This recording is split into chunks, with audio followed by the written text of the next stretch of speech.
Hey friends, so this week I'm excited to be bringing you on a trip with me, and then we are going to end it with the table decorations for the 4th of July. These were in my video last week, but I thought we would break it down and talk about it a little more detail. But first, we are at Cowpens Battlefield, and I'm bringing you along. This is a part of my 4th of July decorating research, because that is one of the free printables I have on my website, is part of the Cowpen battle flag. So let's head into the visitor center and check it out.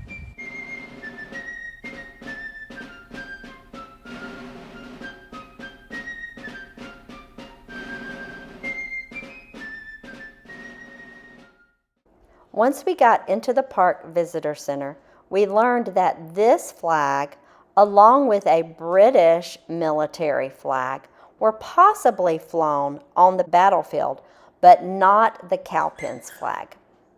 After we spent some time in the visitor center, we went outside to hear and see some reenacting going on. This was a great and fun thing to be a part of, and I'm just going to play some music and let you watch as I show some of the displays and then the firing of muskets.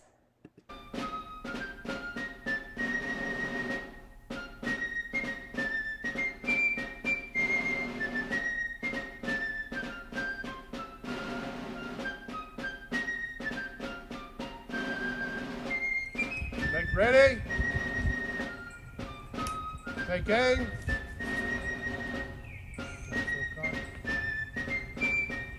Fire.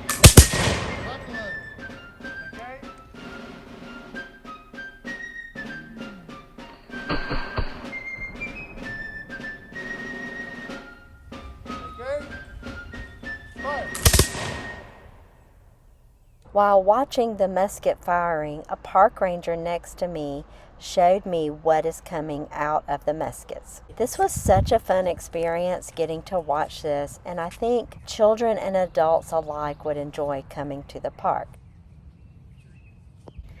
Hey friends, so now we are on a 1-mile walking tour of the battlefield, and the National Parks has an app, and the app talks you through, I guess, what you're seeing. I haven't tried it yet, so I'm fixing to try it, but I'll show you some scenes while we're walking, and if I hear anything interesting, I'll share it. So this location has a little kiosk here that tells you about Morgan's Flying Army. So each location, you will have this if you don't have the app on your phone, which is kind of nice. The trail changes from pavement to gravel at this point, so definitely wear some comfy shoes. Look what a beautiful view.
I don't know if this is one of those trenches they built, or if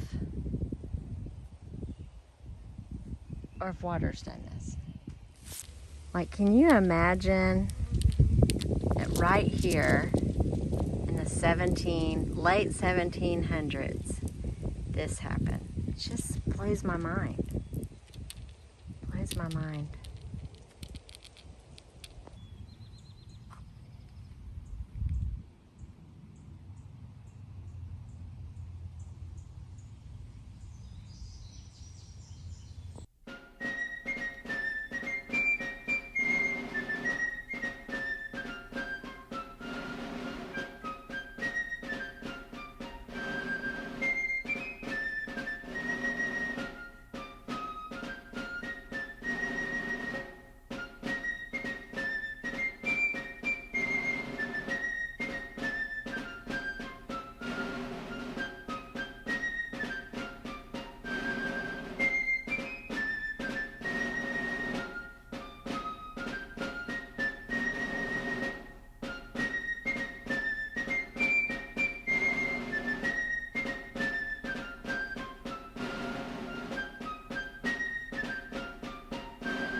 So cabins like this in the South would have an entrance and an exit straight across from each other, which would create a breezeway effect and make the house more cool and comfortable.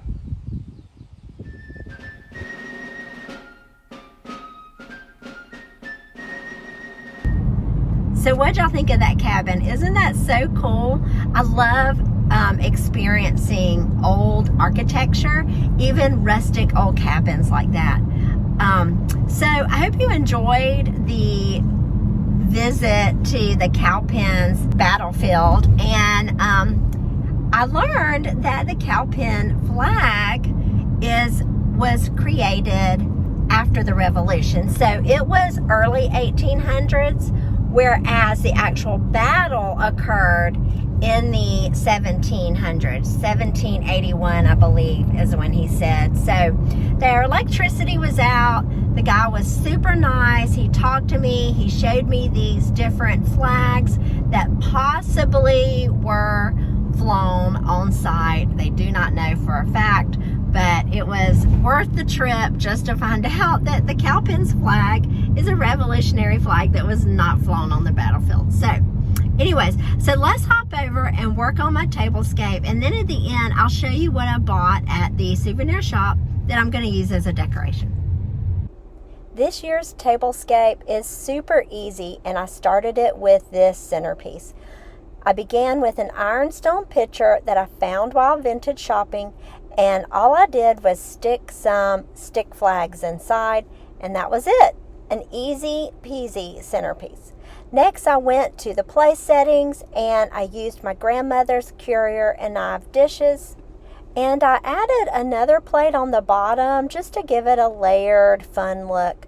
Last, I added my grandma's curio knives, glasses, and silverware, and that was it. Super easy tablescape, perfect for the backyard barbecue, perfect for indoor entertaining, and a fun table.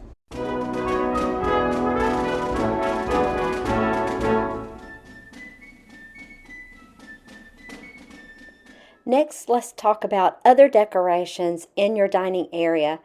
In my home, we have these bookcases in our dining area, so I used more vintage decorations for the bookcases, including vintage books.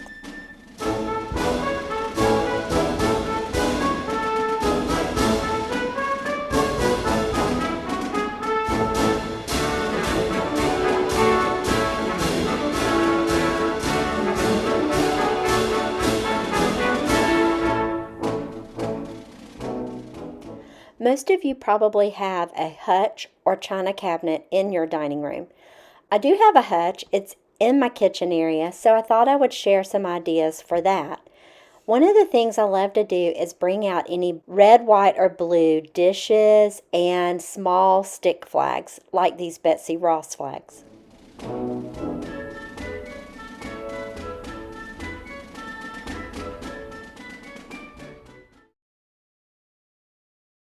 Okay, so I'm back home in Florida, and I had shared earlier in the video that I did a little bit of shopping in their gift shop. I originally went other than to do some research. I also was hoping to get a Cowpens flag in the gift shop. Well, they didn't have a flag, and probably because the flag did not fly on the battlefield during that event. But I did find this scroll, this piece of paper that looks distressed, and it's the Declaration of Independence. And originally when I bought this, I thought, I'm going to bring this home and maybe frame it or hang it somewhere. But then I got here and started looking at it, and I was like, this ribbon's super cute. The way it's rolled up is super cute. So I think I'm going to just look around and see if I can find a place to set it. And then I can put it in my box with all my 4th of July stuff every year, pull it back out, and I can decorate with it different ways each year. So let's go into, I think my bookcases, there's a few spots I could put some more stuff. So let's go check that out and I'll see if I can find a place there. Okay, so this bookcase over here, it has a few areas that doesn't have patriotic decorations. So as you saw before, I have stuff up here and I have stuff down below, but these two shelves don't really have anything. So I think this one seems to be busier to me. This one seems to be less busy. So what I think would look good is if we just simply set it right here in front of these books. And I placed it in such a way, and let me move this back over because I actually moved the ribbon over to read it. But I think what we'll do is set it, and I moved the ribbon forward too. We'll set it where the date shows on it. I think that would look good. So that's it. That's an easy decoration, and all I did was pick this up in that gift shop, and I bet you can find these at probably every one of the park gift shops, Battlefield gift shops. You might even can find them online. I'll see if I can find it online, but last, I want to recommend some recipes for your 4th of July party, and these are on my friend Mel's website, Adventures of Mel. And as you can see here, she has a whole section of 4th of July food and treats. So go check her out. One of my favorites is this easy strawberry jello flag cake, which looks so patriotic and delicious.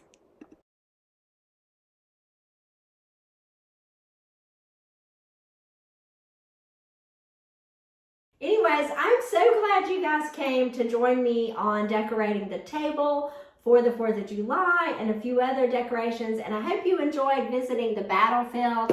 And if you get a chance, go by and check it out or check any of the other battlefields. It's really, really neat to just walk around. It's so beautiful and there's so much history that you can learn. So I hope you guys are having a great day. And again, I thank you for joining me here at Life on Summer Hill. And I will see you soon. Bye.